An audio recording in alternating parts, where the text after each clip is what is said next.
Speaking of ridiculousness, I know this is painful, but we got to do it. Obama in Johannesburg, South Africa on Tuesday. I want you to listen to this. You've heard a lot of what he said. You didn't hear this. Cut 11, go. For almost all countries, progress is going to depend on an inclusive market-based system.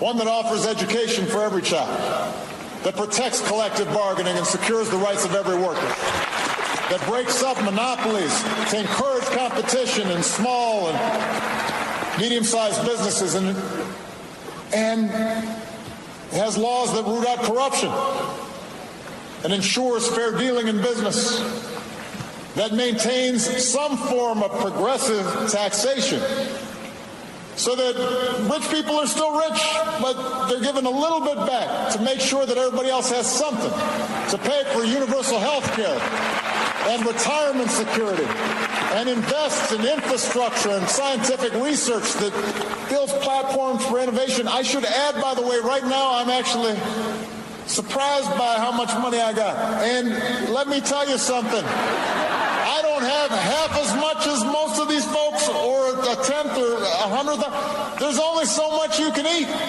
There's only so big a house you can have. There's only so big a mouth he can have, but he's got one. I love the way these new millionaires and new billionaires personalize it. Like they're so generous.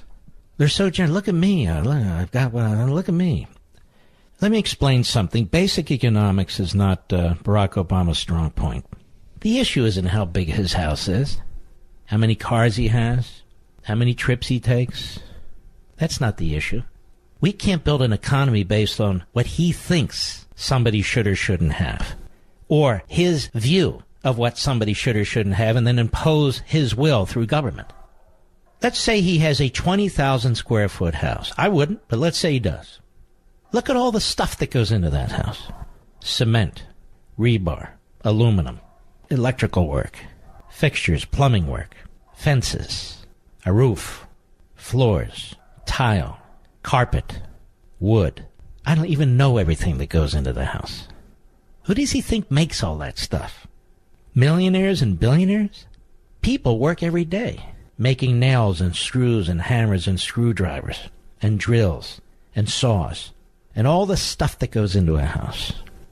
Just like it's an apartment complex or a skyscraper or an automobile or a yacht or a rowboat or a pencil.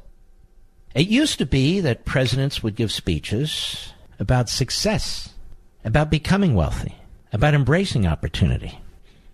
Everything he said there is the laundry list of the left.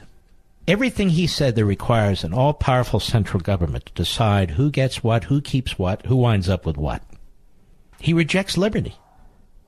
He, Clinton, I don't need as much as I have, and yet they demand enormous speaking fees. They demand enormous fees for writing, or have people ghostwriting their books. Enormous fees from Netflix. Enormous. And then they'll take a knee about how America is socially unjust.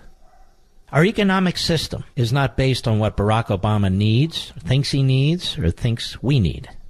The economic system is a competitive market-based system. How many decades have Obama and his ilk talked about free education? We have free education, all the way up through high school. Now, not free in the sense that nobody pays. You pay confiscatory property taxes in most states to pay for that education. But anyone up to the age of whatever it is in your state has an opportunity to participate in that. We have all kinds of colleges and universities. Some 2 years, community colleges, some 4 years, and heavily subsidized. The issue isn't what more can the government do and how much more money the government can spend and how these geniuses can rearrange society and remake human nature and do all these things that they are endlessly trying to do, which winds up in poverty and bleakness and darkness and regression, so forth and so on. We need to embrace the Enlightenment. We need to embrace private property rights. We need to embrace individual liberty. Those words never leave Obama's mouth. And yet there wouldn't be anything to redistribute but for that. Socialism doesn't create anything. Let me read it. Socialism doesn't create anything. It's a government-centric, ideologically driven distribution system. Socialism doesn't create nails. It doesn't create doors. It doesn't create paint. It doesn't create anything. Capitalism does. Socialism taken to its logical extreme is communism. Capitalism taken to its logical extreme is capitalism. Socialism taken to its logical extreme is a police state. Capitalism taken to its logical extreme is a free country. That's the way it works.